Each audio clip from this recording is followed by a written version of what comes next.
Fala pessoal, tudo bem com vocês? Eu estou ótima porque hoje é quarta-feira, ou seja, dia de mais uma aula inédita aqui para vocês. E hoje eu quero começar esse vídeo de uma forma diferente antes de revelar o tema da nossa primeira aula. Vou começar fazendo uma pergunta e eu preciso que você deixe a sua resposta aqui nos comentários e responda para você mesmo aí na sua casa, onde quer que você esteja me assistindo, combinado? Então bora lá!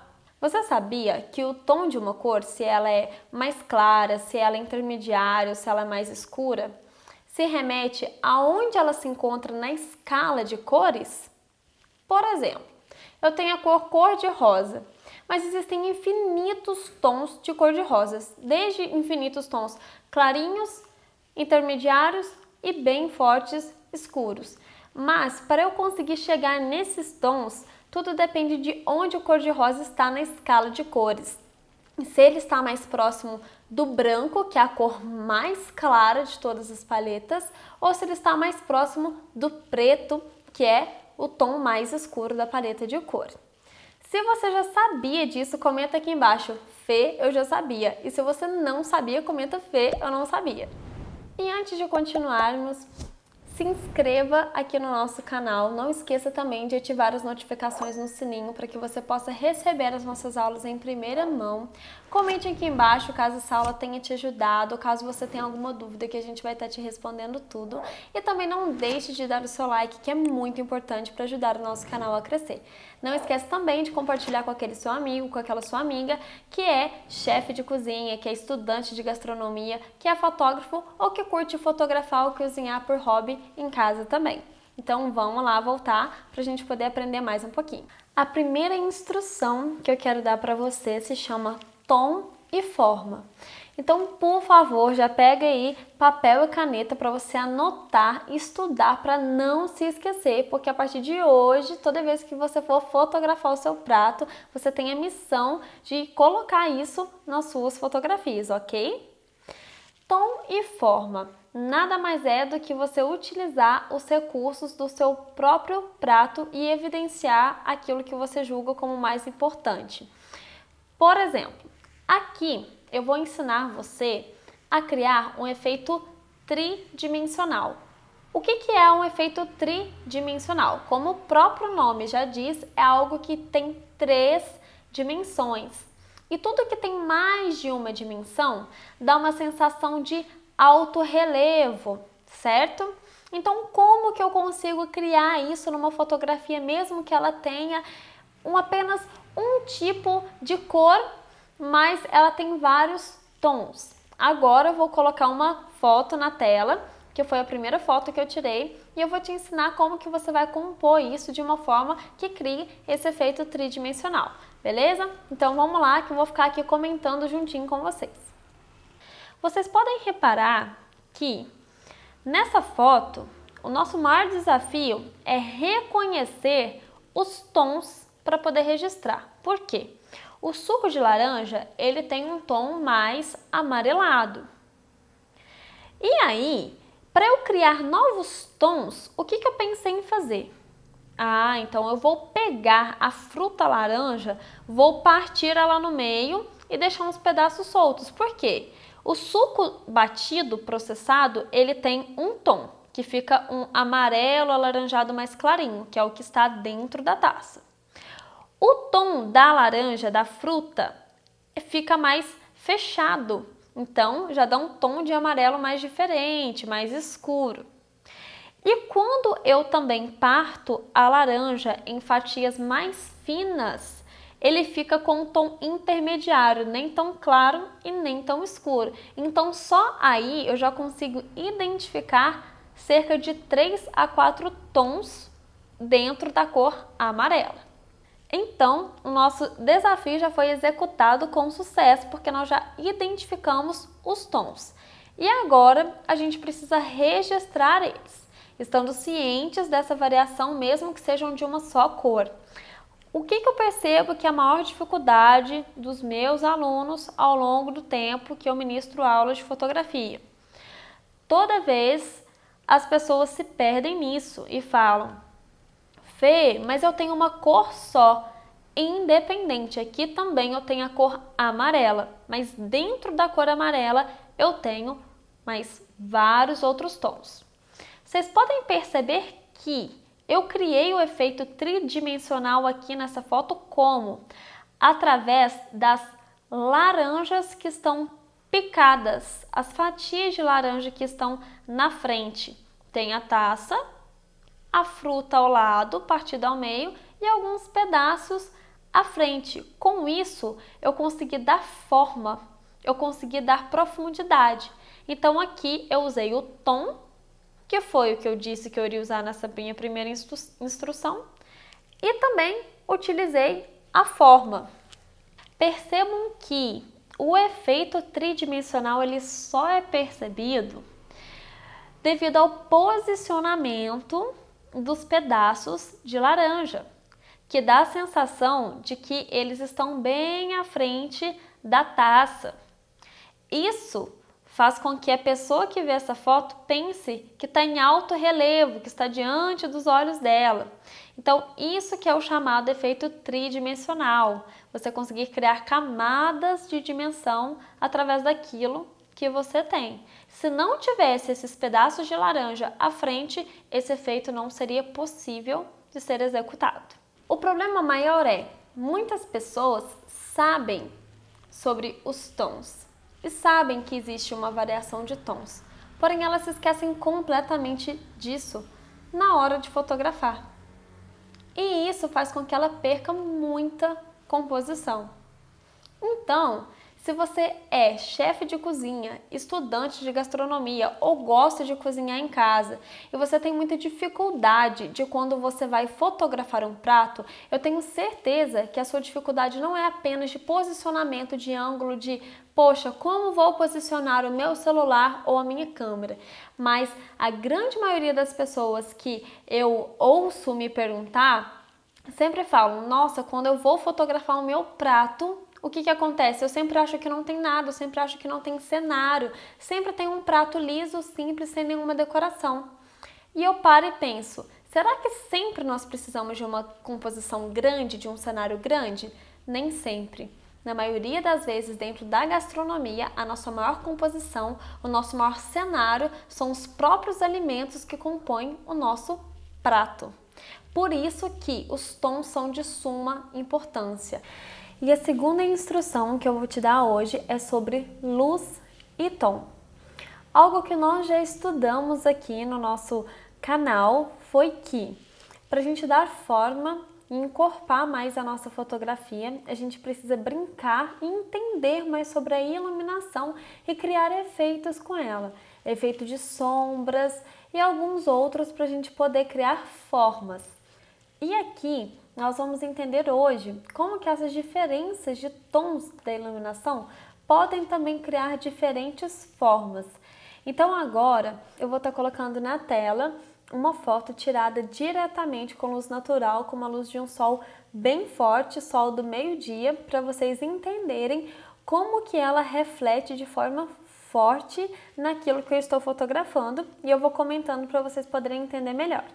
Pessoal, muita gente sempre pergunta qual que é a diferença entre uma luz natural para uma luz artificial. E quando eu sempre aconselho as pessoas a fazerem com aquilo que tem, e eu sempre falo, se você não tem uma luz artificial, usa a luz natural, a luz do dia ou a luz do sol. Esse exemplo dessa foto que eu estou mostrando agora é uma luz do sol. Literalmente no sol mesmo. Eu saí na varanda do meu apartamento, bem de frente para o sol, e o sol estava pegando bem na foto. Não foi algo que eu tirei de dentro da minha casa num dia ensolarado, foi bem no sol mesmo. Se vocês repararem, tudo que é tirado sobre o sol, ele fica muito marcado. O sol, ele é considerado uma fonte de luz de pequenas dimensões, porque ele dá origem a tons marcados, são muito delimitados, por isso são de pequenas dimensões, porque a dimensão de delimitação é pequena por ser muito marcado. Com isso, se eu saio no meio da rua, por exemplo, e eu estou no sol muito forte, quando o sol ele acerta em mim, ele mira em mim, ele vai me marcar muito fácil, ele vai me delimitar muito facilmente, aquilo vai me dar um clarão, ele vai me marcar. E aonde ele não pega, ele vai ficar escuro, vai dar uma mancha. Porque onde ele marca muito, ele delimita muito, mas onde ele não pega, ele dá sombra total. Então, quando eu estou dentro da minha casa, por mais que esteja um dia muito ensolarado, a imagem fica totalmente uniforme, porque eu tenho paredes, eu estou encoberta e isso serve como se fosse um difusor. Ou seja, o sol ele não consegue marcar por conta das paredes que servem como um difusor. Ali eu saí do lado de fora das paredes, do lado de fora da minha casa. Então, como se eu tivesse perdido aquele difusor e como se eu tivesse completamente sensível ao sol. Então, se vocês repararem nessa foto, a minha fotografia ela está bem marcada, tudo está muito marcado. A minha taça está marcada, os tons de amarelo estão uniformemente marcados. Se vocês repararem, nem existe tanta variação de tom da cor da laranja. Os amarelos estão todos muito intensificados. E nessa foto agora que está subindo na tela de vocês, eu já estou dentro do apartamento e o sol ele já foi um pouco encoberto. Ou seja, ele não está alto e ele não está forte. O tempo já estava até um pouco mais fechado, quase que para um tempo mais nublado. E vocês podem perceber que esses tons, eles ficam mais suaves e produz mais sombra com suavidade. Os contornos, eles são quase que imperceptíveis e ficam mais uniformes. Então, comparado à foto anterior, vocês entendem agora que quando eu digo que a parede ela serve como difusor para a luz natural, porque na foto anterior, tanto na foto anterior quanto nessa foto, eu não estou usando nenhum tipo de iluminação artificial. Ambas são iluminações naturais. A diferença é que uma eu estou 100% exposta à luz do sol do lado de fora da minha varanda. E esta, que está na tela de vocês, eu estou do lado de dentro do meu apartamento com o tempo sem sol, ou seja, um tempo normal, está de dia, mas não tem sol. E olha a suavidade que dá na imagem. Então, utilizando os recursos da minha câmera, eu consigo calibrar e deixar ela de uma forma ótima, de uma forma perfeita e de uma forma uniforme. Então, aqui, nessas duas imagens, nós conseguimos testar o quê? A luz e os tons. Nessa imagem vocês podem ver o quanto que os tons eles mudam. Na foto anterior os tons estavam mais marcados e aqui vocês conseguem ver mais tonalidades de amarelo, tanto na cor do suco quanto na cor das sementes, na cor dos pedaços de laranja que estão ali.